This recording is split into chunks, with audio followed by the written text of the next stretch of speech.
Say what? Dear Robot Ethicist, Mr. Anderson pays me $6 an hour to mow his lawn. It usually takes me 2 hours, but last week I got it done 30 minutes faster. He already paid me in advance. Is it ethical for me to keep the money? From Amber. You're the paper's new ethics columnist? Okay, let's see your response. Dear Amber, ethical schmethical, just live in the moment. Best, Moby. Do you even know what ethics is? Alright, how should I begin? If you've ever watched a nature video, you may have noticed that animals behave a little selfishly. They act on their urges without much regard for other creatures. People are a little different. We care about how our actions will affect others. But we are part of the animal kingdom, so we still struggle with selfish urges. We want stuff for ourselves, whether it's food and money, or more complex things like love and popularity.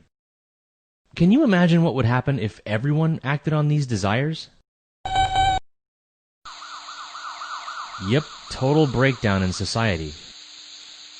Fortunately, we've evolved a sense of morality, or right and wrong. This sense guides us to believe in certain values. Lying is wrong, kindness is good, that sort of thing. Values, in turn, help us make ethical decisions, choices that we feel good about. So you can think of ethics as a set of guidelines for behaving morally. Well, let's take this first letter of yours. If you take $12 for mowing the lawn in 90 minutes, your wage will be $8 an hour. That's deceptive, because you agreed to work for $6 an hour, and lying is morally wrong. Why? Well, our inner moral sense tells us it is.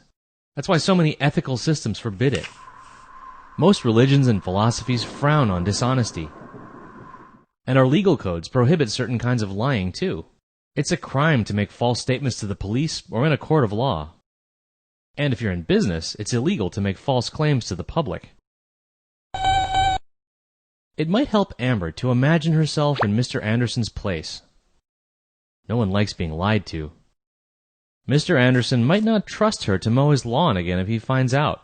Amber should admit that it only took 90 minutes to mow the lawn and offer to give $3 back. She might lose a couple bucks, but her reputation is more important than money. Anyway, that was an easy one. What else have you got?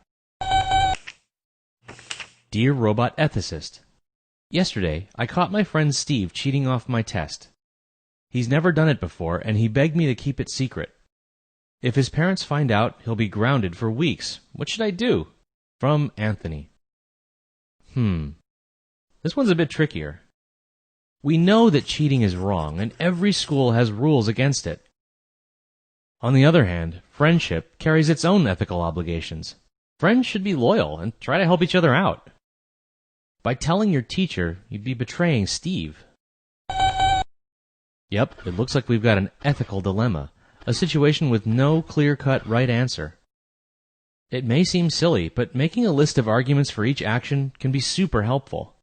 The school code prohibits cheating, and you can get in trouble if your teacher finds out. But your friend will fail the test and get grounded if you say something. Still, friendship cuts both ways. It wasn't fair for Steve to put you in this position. There are definitely more reasons to speak up than stay quiet. Unfortunately, there is no formula for acting ethically. You have to judge by the individual situation.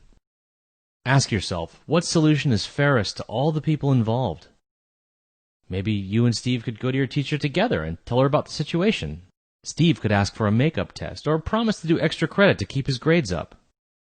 That way, he won't get away with cheating, and you won't betray his trust. Nope, I was happy to help, but it wouldn't be ethical for me to answer all your letters. You're going to have to rely on your own moral compass for the rest of these.